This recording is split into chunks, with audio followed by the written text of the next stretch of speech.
Hello everyone, very good morning and welcome back to our YouTube channel the exam cracker. आज की इस video में हम CTET paper 2 के लिए सामाजिक अध्ययन के 60 मोस्ट इंपॉर्टेंट क्वेश्चंस देखेंगे जो कि अरिहंत स्पेशल होगी।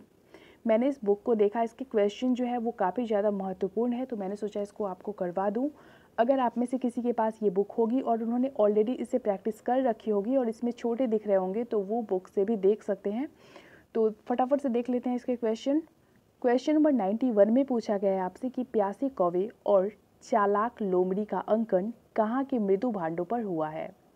फर्स्ट ऑप्शन है Mohenjodaro, second Harappa, third Alamgirpur and fourth option है लोथल। 91 का करेक्ट आंसर होगा हमारा ऑप्शन 2 हड़प्पा।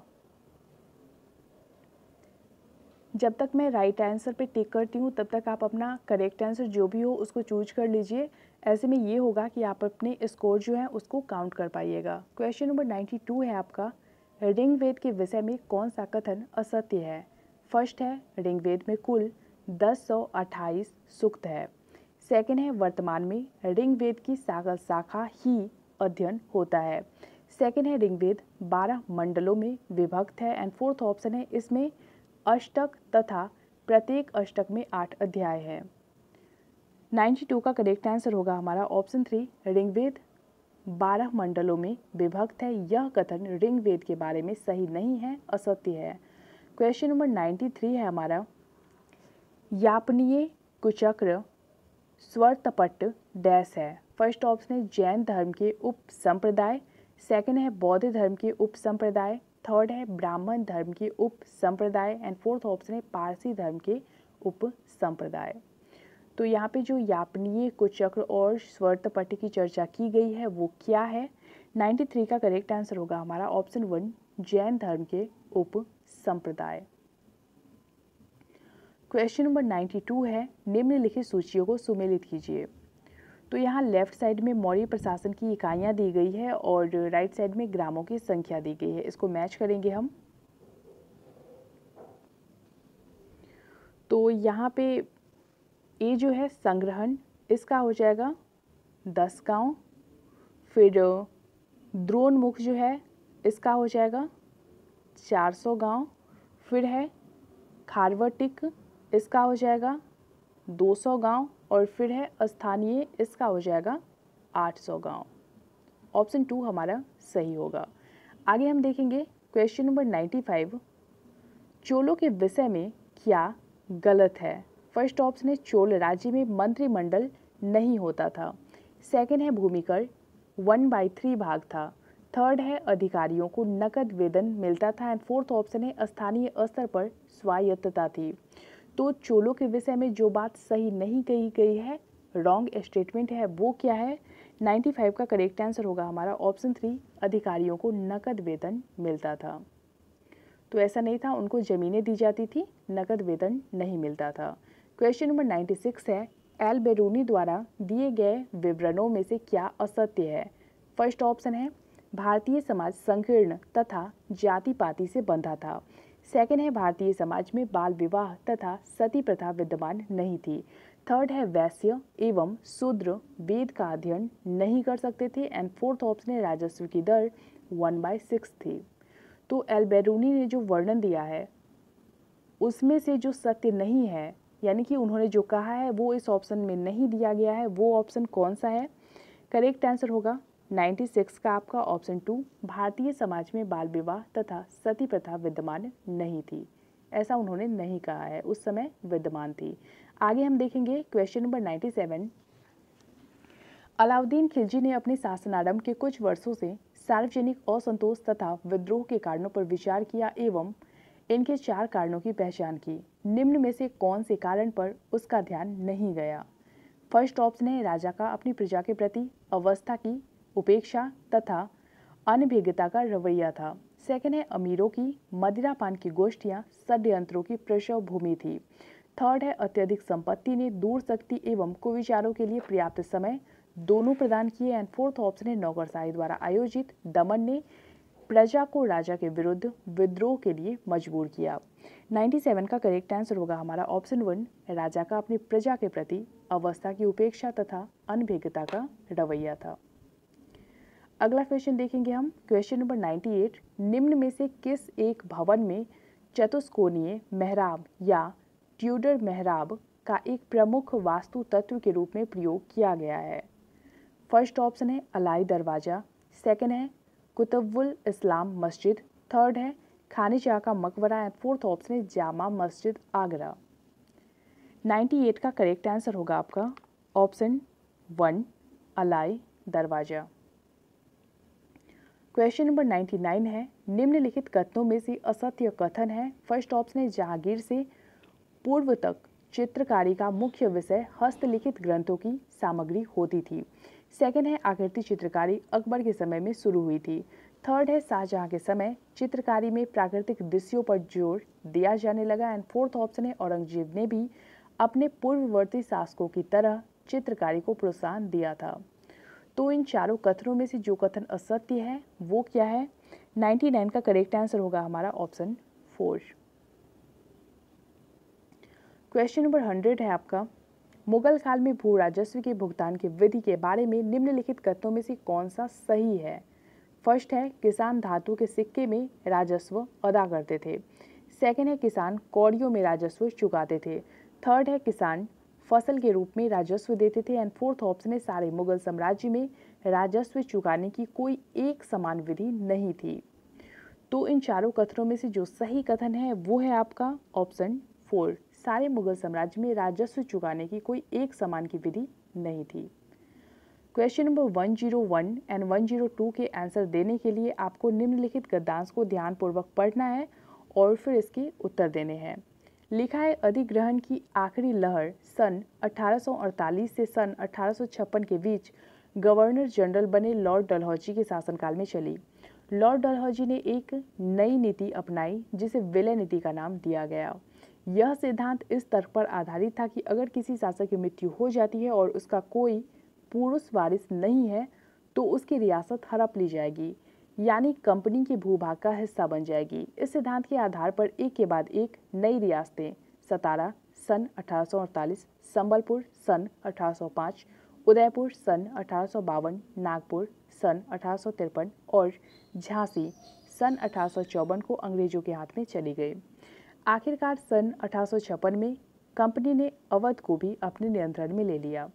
इस बार अंग्रेजों ने एक नया तर्क दिया। उन्होंने कहा कि वे अवध की जनता को नवाब के कुशासन से आज़ाद करने के लिए कर्तव्य से बंधे हुए हैं, इसलिए वे अवध पर कब्जा करने को मजबूर है। अपने प्रिय नवाब को जिस तरह से गद्दी से हटाया गया उसे देखकर लोगों में गुस्सा भड़क उठा और अवध के लोग भी सन 1857 के महान विद्रोह में शामिल हो गए। अब क्वेश्चन नंबर 101 देख लेते हैं। राज्य हड़प नीति के तहत डलहौजी द्वारा हड़पा गया राज्य था।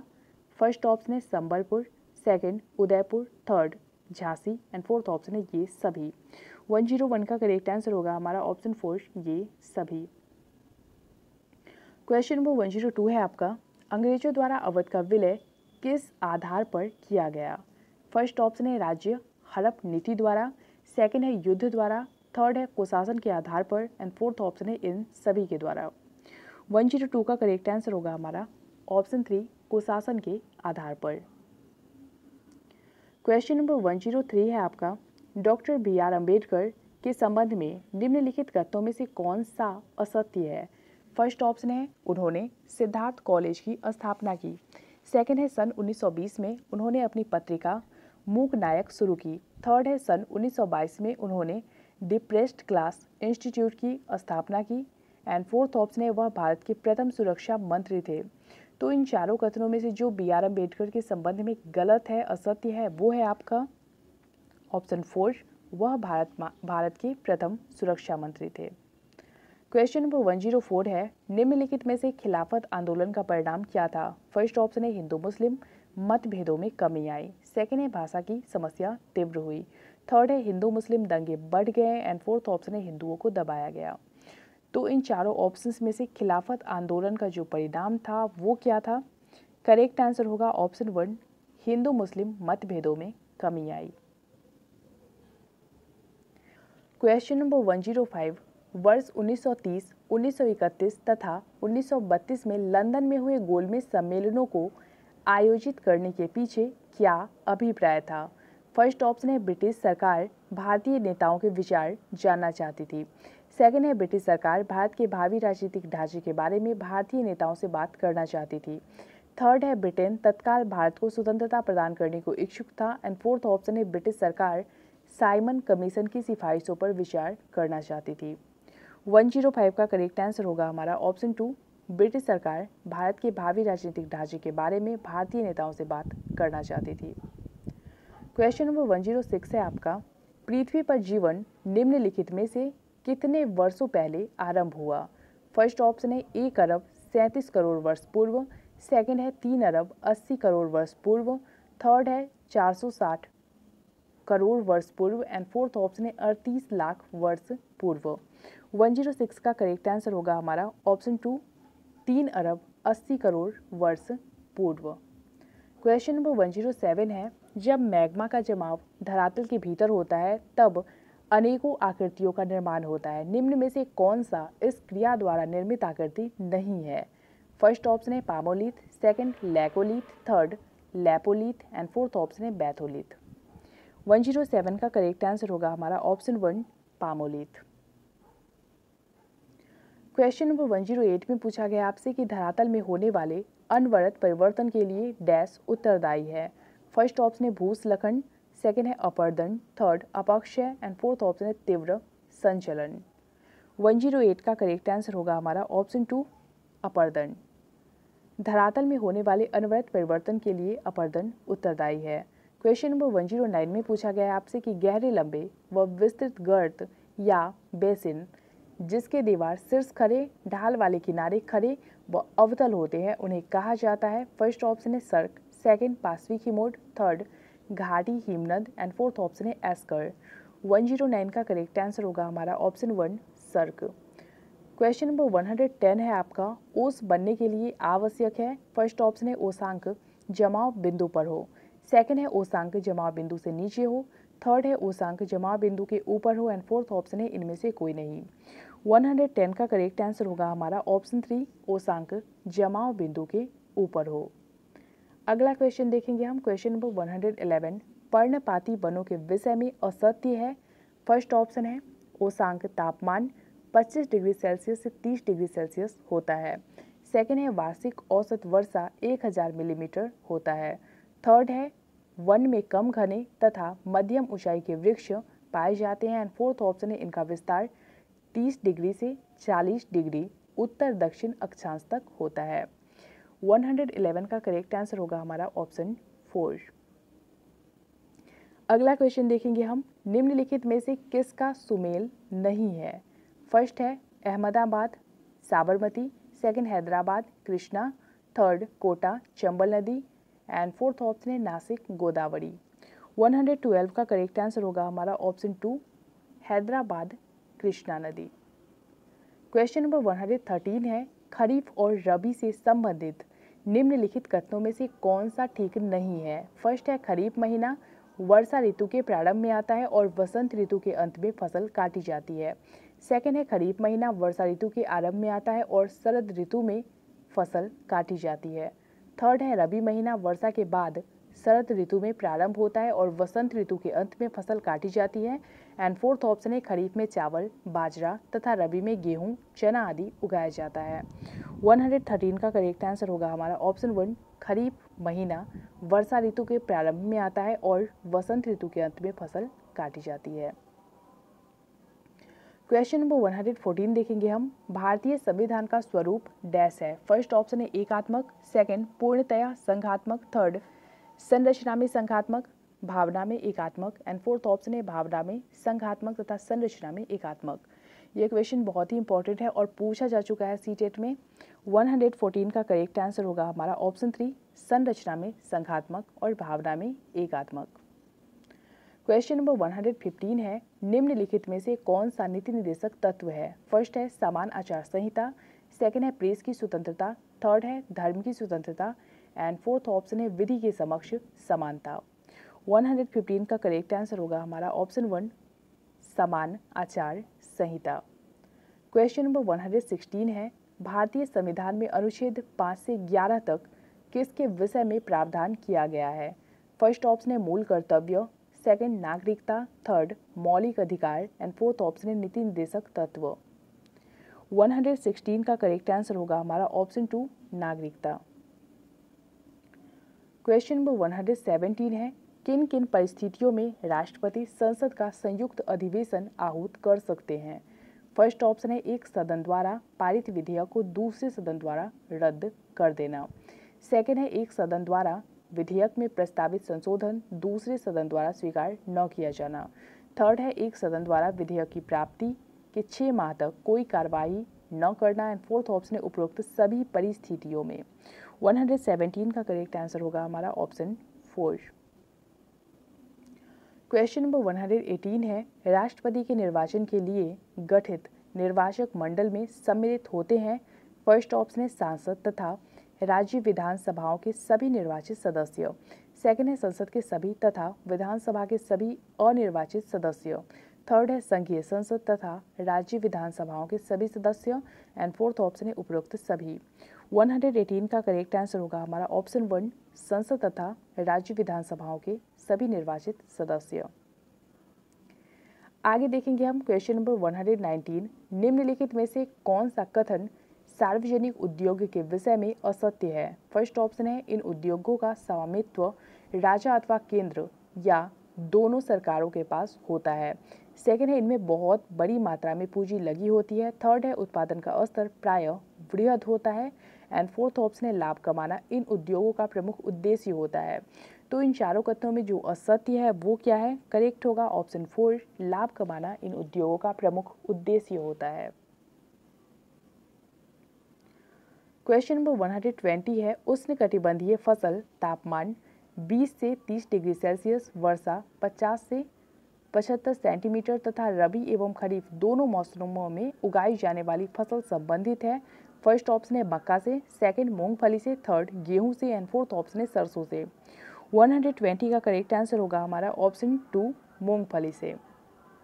क्वेश्चन नंबर 121 है, सकल घरेलू उत्पाद GDP और सकल राष्ट्रीय उत्पाद GNP के बीच मुख्य अंतर है। फर्स्ट ऑप्शन है पूंजी उपभोग छूट, सेकंड है पूंजीगत लाभ, थर्ड है अंतरण भुगतान एंड फोर्थ ऑप्शन है विदेशों से शुद्ध विदेशी आय। 121 का करेक्ट आंसर होगा हमारा ऑप्शन 4 विदेशों से शुद्ध विदेशी आय। क्वेश्चन नंबर 122 है, उस रोजगार की स्थिति को क्या कहते हैं जिसमें कृषि श्रमिकों की उत्पादकता शून्य होती है? फर्स्ट ऑप्शन है मौसमी बेरोजगारी, सेकंड है प्रक्षण बेरोजगारी, थर्ड है ढांचागत बेरोजगारी एंड फोर्थ ऑप्शन है चक्रीय बेरोजगारी। 122 का करेक्ट आंसर होगा हमारा ऑप्शन 1 मौसमी बेरोजगारी। क्वेश्चन नंबर 123 है, राजकोषीय नीति 1991 के तहत कौन सा कदम नहीं उठाया गया? फर्स्ट ऑप्शन है सार्वजनिक व्यय को सख्ती से नियंत्रित करना, सेकंड है कर तथा कर भिन्न राजस्व को बढ़ाना, थर्ड है केंद्र तथा राज्य सरकारों पर राजकोषीय अनुशासन लागू करना एंड फोर्थ ऑप्शन है अनुदान राशि में बढ़ोतरी करना। 123 का करेक्ट आंसर होगा हमारा ऑप्शन 4 अनुदान राशि में बढ़ोतरी करना।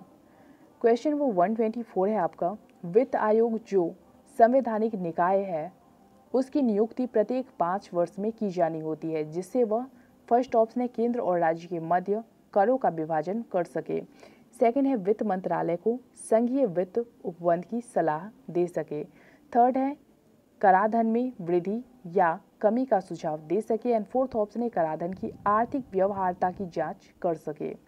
124 का करेक्ट आंसर होगा हमारा ऑप्शन 1 केंद्र और राज्य के मध्य करों का विभाजन कर सके। क्वेश्चन नंबर 125 देखेंगे हम, निम्न में से कौन सा पर्यावरण प्रदूषकों को सबसे हानिकारक किस्म है? फर्स्ट ऑप्शन है प्राकृतिक पोषकों की अधिकता की उपस्थिति, सेकंड है खाद्य समूहों से अपशिष्ट, थर्ड है मानव जैविक अपशिष्ट एंड फोर्थ ऑप्शन है जैव अनिम्नकरणीय रसायन।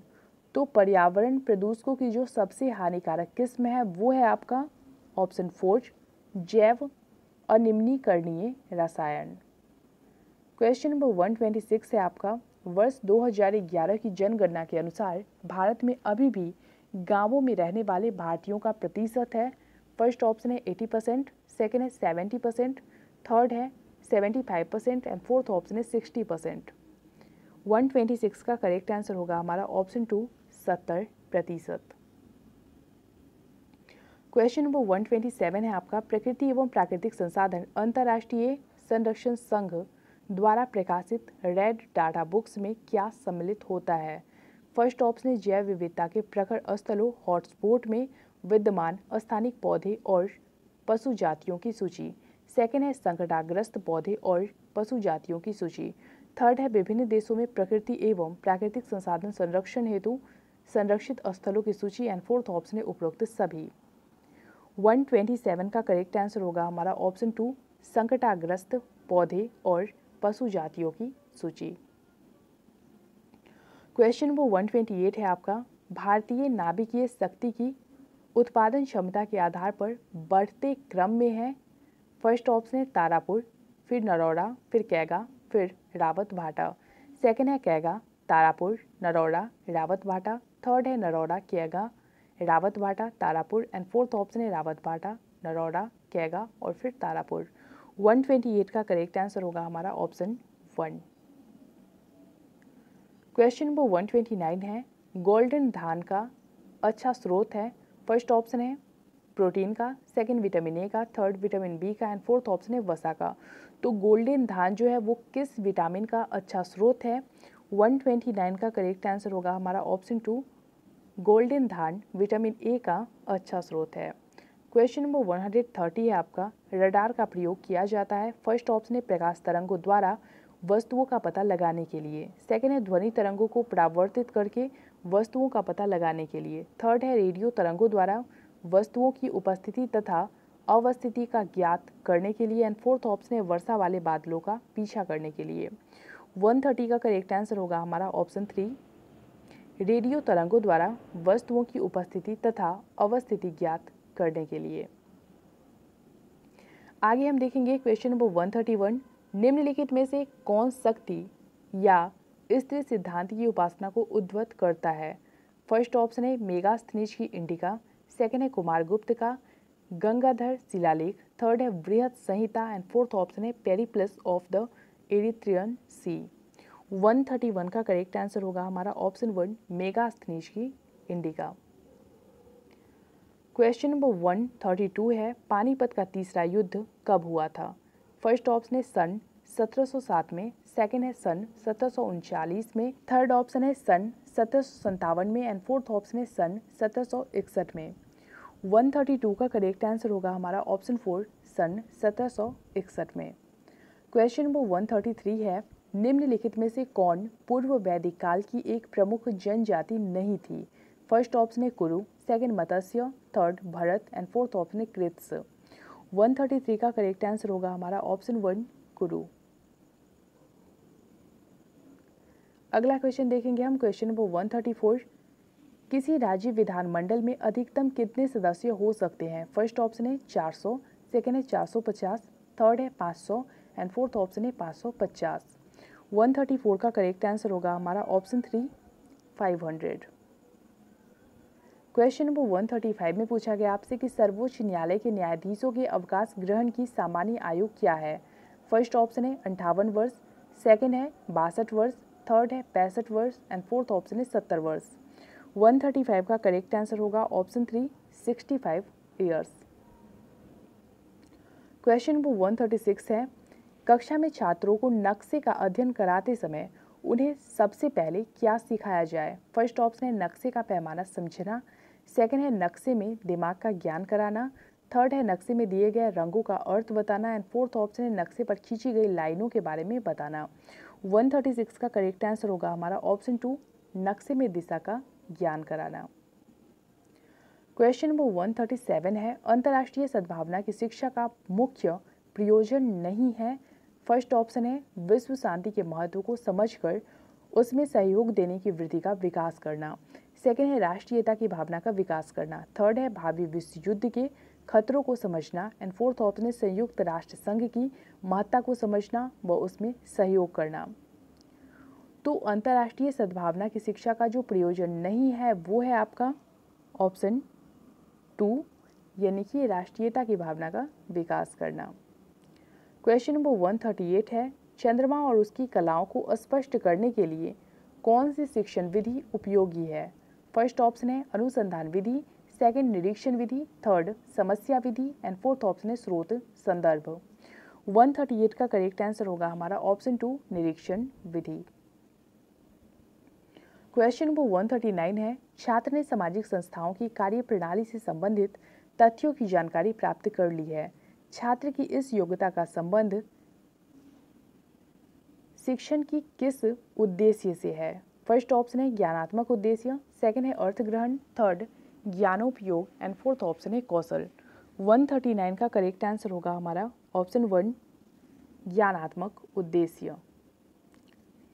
क्वेश्चन नंबर 140 है, प्राथमिक कक्षा को रामायण प्रकरण पढ़ाना चाहते हैं, इसके लिए सर्वश्रेष्ठ विधि है। फर्स्ट ऑप्शन है अनुसंधान विधि, सेकंड भ्रमण विधि, थर्ड कहानी विधि एंड फोर्थ ऑप्शन है व्याख्यान विधि।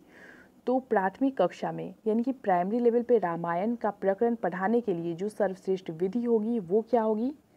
140 का करेक्ट आंसर होगा हमारा ऑप्शन 3 कहानी विधि।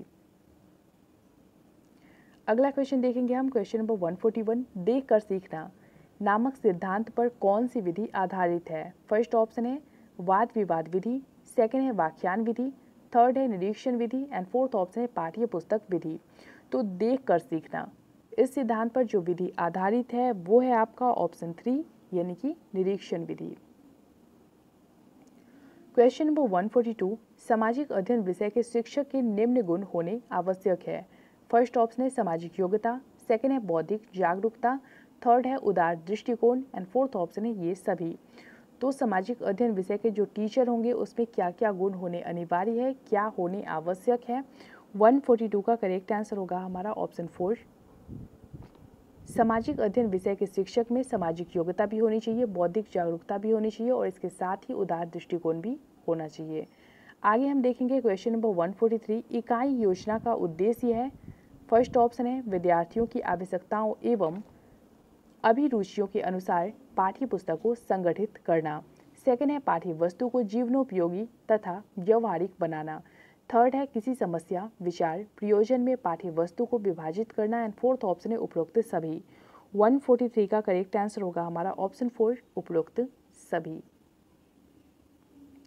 क्वेश्चन नंबर 144 है, किस विधि में छात्र व अध्यापक विचारों का आदान प्रदान करते हैं? फर्स्ट ऑप्शन है अध्ययन विधि, सेकंड आगमन विधि, थर्ड विचार विमर्श विधि एंड फोर्थ ऑप्शन है संश्लेषण विधि। 144 का करेक्ट आंसर होगा हमारा ऑप्शन 3 विचार विमर्श विधि में अध्यापक और छात्र अपने विचारों का आदान प्रदान करते हैं। क्वेश्चन नंबर 145 है आपका, कौन सी विधि करके सीखने पर आधारित है? फर्स्ट ऑप्शन है व्याख्यान विधि, सेकंड वाद विवाद विधि, थर्ड प्रयोजना विधि एंड फोर्थ ऑप्शन है समस्या समाधान विधि। तो करके सीखने पे जो आधारित है वो कौन सी है? 145 का करेक्ट आंसर होगा आपका ऑप्शन 3 प्रयोजना विधि। क्वेश्चन नंबर 146 है आपका, सामाजिक अध्ययन शिक्षण में सामूहिक विचार विमर्श हेतु किस विधि का उपयोग किया जाता है? फर्स्ट ऑप्शन है स्रोत संदर्भ विधि, सेकंड प्रयोजना विधि, थर्ड समस्या विधि एंड फोर्थ ऑप्शन है कार्य गोष्ठी। 146 का करेक्ट आंसर होगा हमारा ऑप्शन 4 कार्य गोष्ठी। अगला क्वेश्चन देखेंगे हम, क्वेश्चन नंबर 147, सामुदायिक स्रोतों का महत्व है।